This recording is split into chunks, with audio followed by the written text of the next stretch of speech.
반갑습니다. 송주준입니다. 지금 영상을 시청하시는 분들이 제일 관심을 갖는 포인트 중에 한 가지는 도대체 이 이재명이라고 하는 인간이 언제 정리가 될 것이냐라는 부분일 텐데요.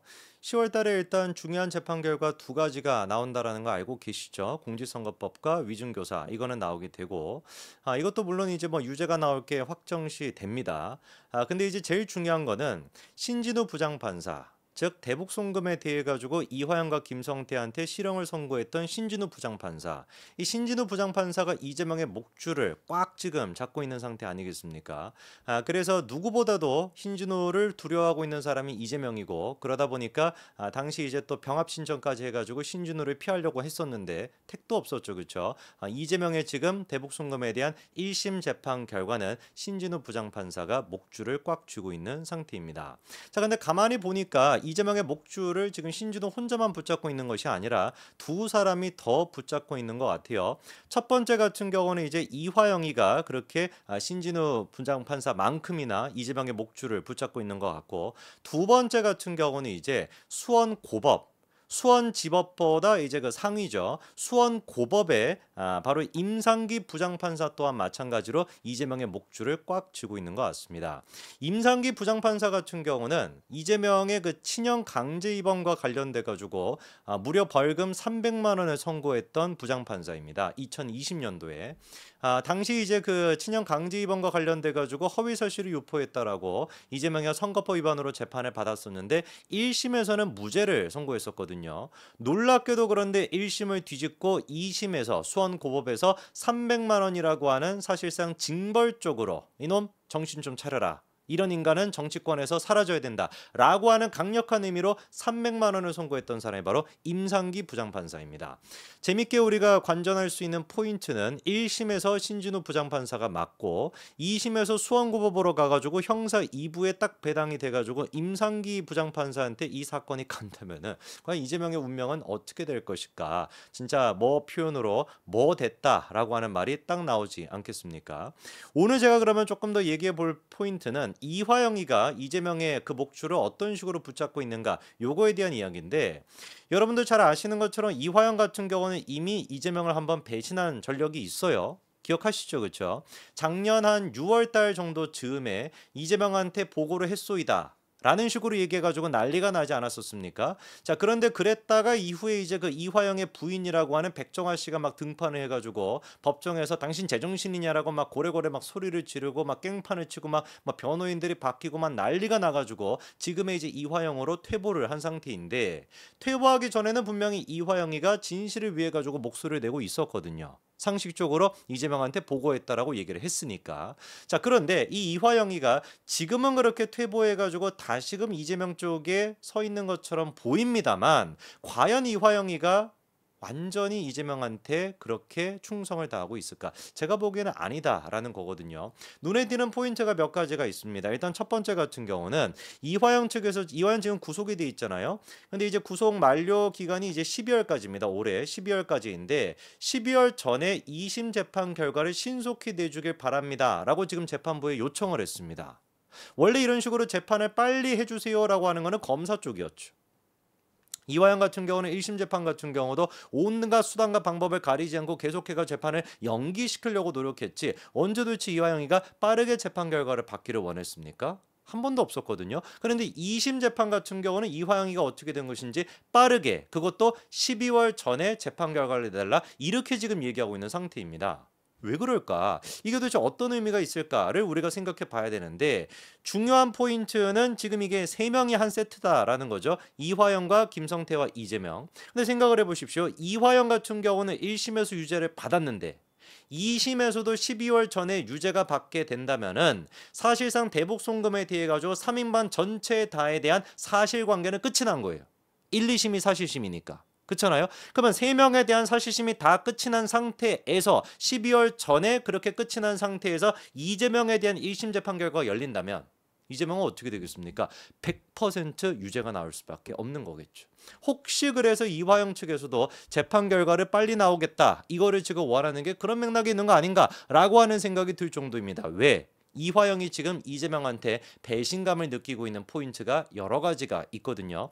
첫 번째 같은 경우는 이번에 공개된 녹취록을 통해서 우리가 알 수가 있는데, 아내 그 백정아 씨 같은 경우는 원래 이제 그 이화영이가 작년 6월 달에 제정신인 상태에서 이재명한테 보고했소이다라고 했었을 때 당신 정신 차리라라고 법정에서 고래고래 소리를 질렀었죠. 그렇죠?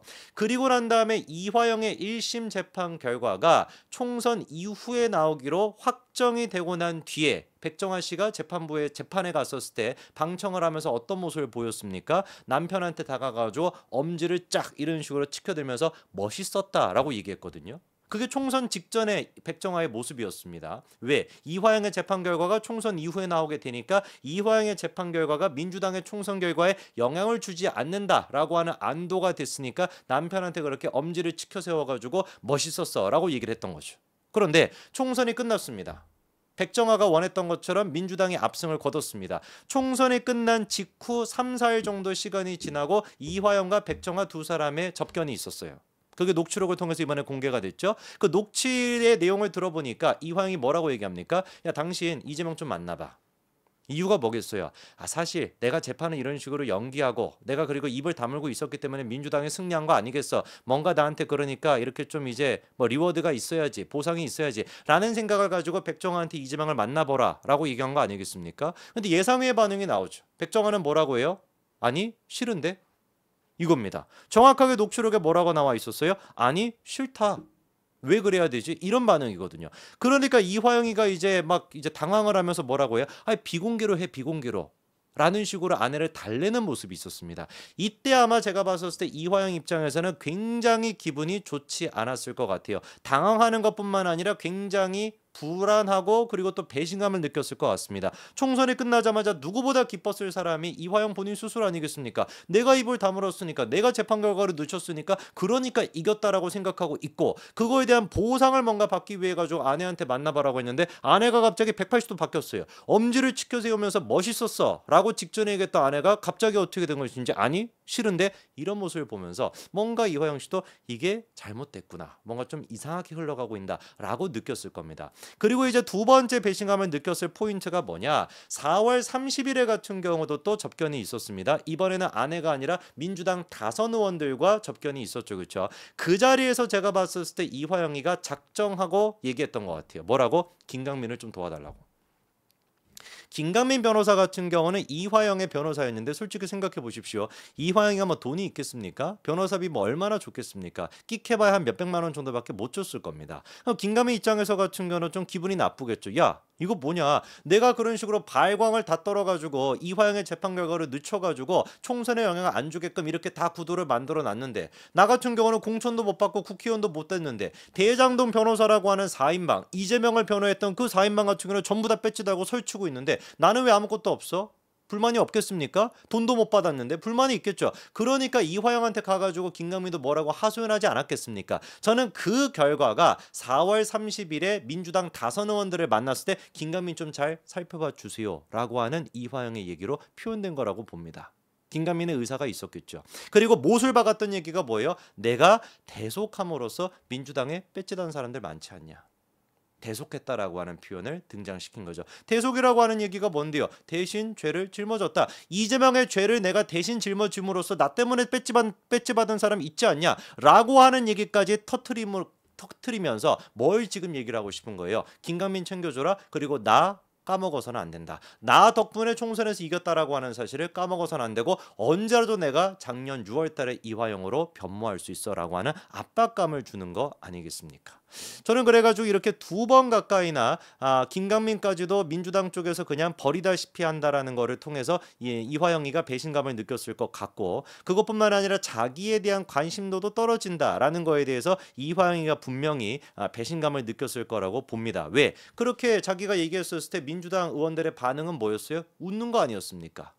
그렇잖아요. 진지하게 그래 뭐 좀 우리가 좀 생각해 볼게 이런 것이 아니라 민주당이 그냥 깔깔깔거리면서 웃었다라는 거거든요. 그 웃음의 의미가 뭐겠습니까? 니까 짓게 뭔데? 약간 이런 식의 뉘앙스를 이화영이가 못 느꼈을까요? 저는 그거가 다 지금 포함이 돼가지고 이번 항소심 재판 결과를 빠르게 뭔가 이화영이가 내고 싶어한다라는 걸로 드러난다라고 봅니다. 지금까지는 물론 이화영이가 전부 다 무죄를 주장하고 있다라고 해도 항소심 재판 결과가 나오고 난 뒤에는 입을 열 수밖에 없을 거예요. 왜?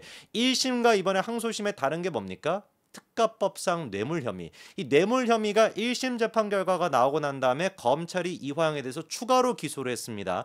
이 특가법상 뇌물 같은 경우는 지금 검찰이 확인한 금액만 하더라도 5억 원이 훌쩍 넘거든요. 1억만 넘더라도 10년 이상이 선고가 됩니다. 그러면 지금의 형 9년 6개월에다가 10년 이상까지 선고가 되게 된다면 거의 뭐 9년에서 18년 가까이 선고가 되니까 1심보다도 2배나 더 늘어난 형량이 2심에서 선고가 될 수도 있어요. 과연 그 결과를 맞닥뜨렸을 때도 이화영이가 이재명을 위해서 충성을 다하는 척 할 수 있을까? 제가 보기엔 그렇지 않습니다. 벌써부터 차곡차곡 이화영이는 이재명을 어떤 식으로 배신할지 어떤 식으로 골로 보낼지 준비하고 있는 것 같습니다.